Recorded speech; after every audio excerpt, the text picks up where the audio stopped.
Meanwhile, in Virginia, Governor Glenn Youngkin is looking to hold the Loudoun County School Board accountable over its handling of a high school sexual assault case that occurred back in 2021. Now, that case ties back to reporting a 14-year-old girl was raped by a transgender student in a school bathroom, and the father of the victim made national news after being arrested, as you see in this video, during a school board meeting when confronting members over the incident involving his daughter. Well, all 9 members of the school board were set for re-election in 2023. But Governor Youngkin's new proposal amends the rules, putting the school board up for re-election this November. Joining us now to discuss is Loudoun County mom of 3, Abbie Platt. Also with us, the president and co-founder of Army of Parents, Elicia Brand. Ladies, welcome. Thanks so much for coming on. Let's take a closer look at what the governor is proposing here, essentially an amendment to a bill, and it would have to be passed by the Virginia General Assembly, which is split with Democrats in control in the Senate, Republicans in control of the House. So we're going to wait and see what happens to that vote. But Abbie, I'll start with you. Would you like to see some school board elections in November? Absolutely.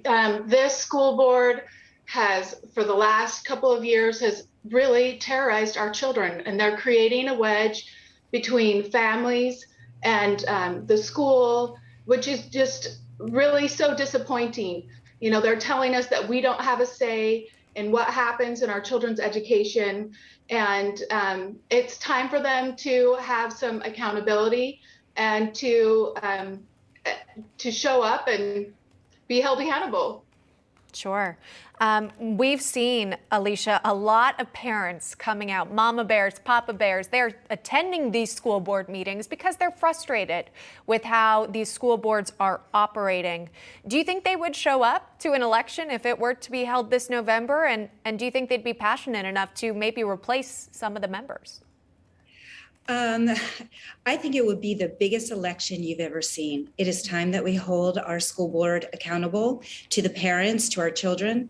They have 2 jobs. One is to keep our kids safe, and the other one is to educate our children. They failed on both accounts, and I think that they will have to open up many polling stations because everyone will be out to the precincts to vote. Wow. When it comes, Abbie, to finding candidates to fill these possible seats here, again, we're waiting to see how the General Assembly will vote. Who would you hope to fill those seats? Who would you hope to see run? Well, I would hope to see a good representation of parents, people in the community that are engaged in the conversation and that have been engaged for a long time. We're looking for people that are thoughtful and aware of our children's needs and willing to have a conversation with all parties instead of being locked out and shut down over and over again. Yeah, and when we covered these protests initially, it was parents who were frustrated not only with the curriculum, but also the fact that students had been out of the classroom for such a long time, and when they were allowed back in the classroom, they had to mask up. So there were a number of reasons that motivated some of these parents that we saw speaking out. We'll wait and see if they would show up to an election if it were to take place. Abbie Platt and Elicia Brand, thank you ladies so much for coming on today. We appreciate it.